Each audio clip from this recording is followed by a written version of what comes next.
From Illinois Public Media News, this is 217 Today. I'm Ferry Anderson. It's Thursday, April 4th. Coming up, we'll listen to a conversation with manga artist Kofi Bazzell Smith about his latest and final exhibit at Krannert Art Museum. That story in just a few minutes. But first, these headlines. Members of Illinois' hospitality industry are rallying hard against an effort to eliminate the state's tip credit for tipped workers. Mawa Iqbal has more. A tip credit allows employers to count the workers' tips to make sure they get paid at least the state minimum wage of $14 an hour. Lawmakers have introduced a bill bumping up the tipped worker base wage to the state's minimum wage. Springfield restaurant owner Karen Kahn says this bill would eventually drive businesses to the ground. It is well intended, but it will have unattended negative consequences for our business, our hardworking team members, and the customers we serve. The bill's supporters say this will ensure every worker is paid a living wage.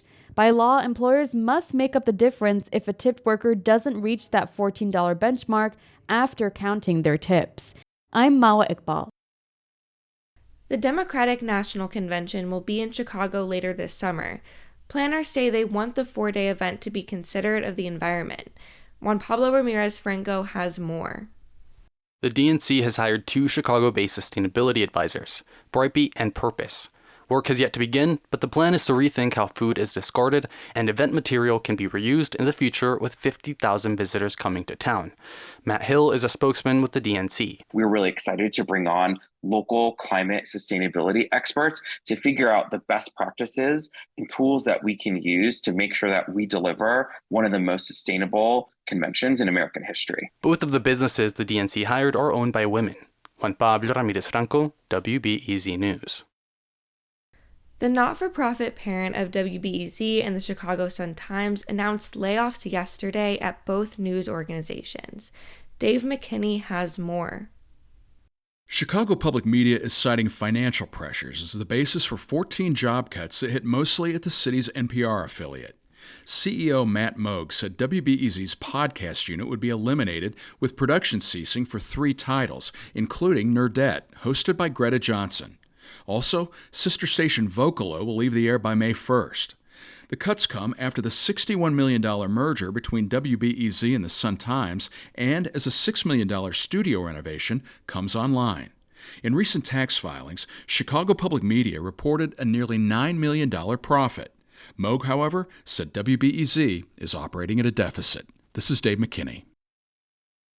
The Fighting Illini women's basketball team won the inaugural Women's Basketball Invitation Tournament last night against the Villanova Wildcats 71-57.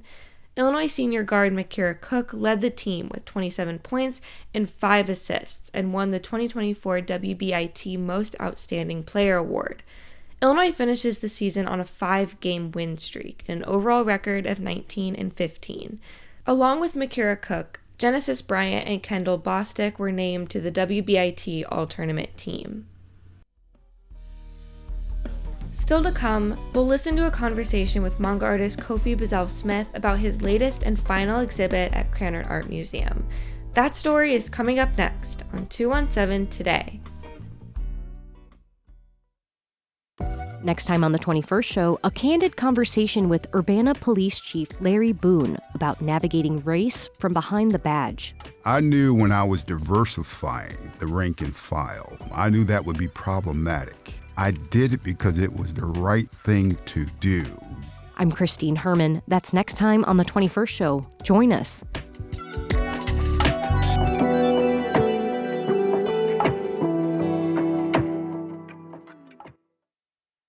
You're listening to 217 Today. I'm Ferry Anderson. What does 19th century Japanese comics have to do with Champaign-Urbana? Well, for one resident, it means becoming the first professor and black man in the United States to teach students how to draw manga art. Kofi Bazzell Smith is a Master of Fine Arts student at the University of Illinois School of Art and Design. His art career explores these themes after a childhood fascination that ultimately led him to Japan and learning the language. His latest and final exhibit at Krannert Art Museum opens on Saturday, April 6th. IPM's Kennedy Vincent recently spoke with Bazzell Smith about his journey. Kofi, let's talk about how all of this started. You said you had a childhood fascination with Japanese art. How did that come about? I saw Dragon Ball Z on TV, the anime, when I was a little kid. I was mesmerized by it. I just started drawing the scenes that I saw on TV, and immediately I was like, this is just what I want to do. I was like 6 or 7 years old. What was the inspiration behind choosing manga versus another form of traditional Japanese art? It just happened to be the first thing that had an impact on me. So when I saw anime, when I was drawing manga, I didn't know it was Japanese. I just saw these cartoons and I was like, I knew it was something different. It wasn't Bugs Bunny.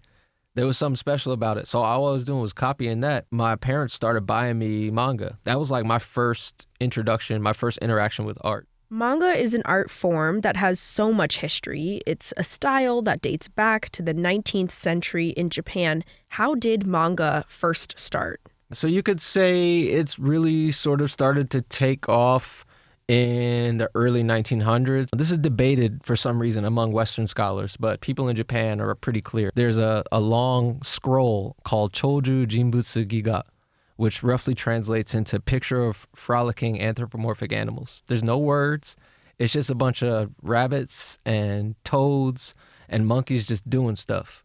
The term comes from, it means whimsical pictures. So ga means picture, man means whimsical. At the time, that just meant sketches, like funny sketches.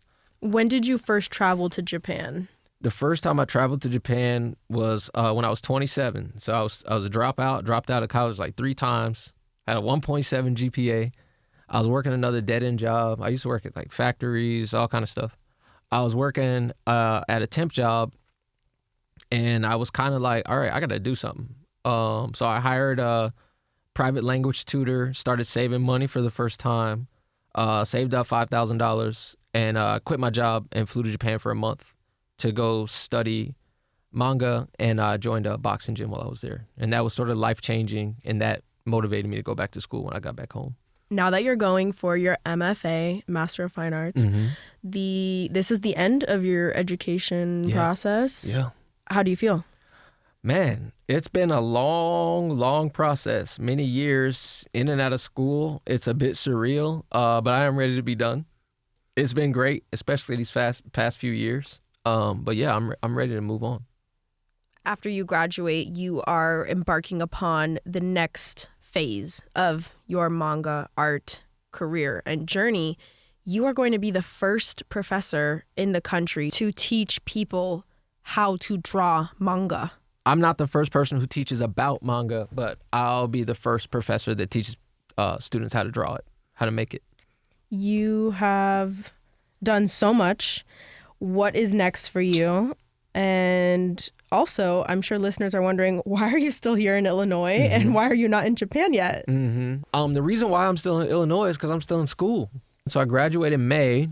A few weeks ago, accepted a position at Rochester Institute of Technology where I'm going to be teaching manga and making manga, and I'm going to be running a study abroad program where I'm going to take RIT students with me to Japan every summer. It's your last show in Champaign. Yeah.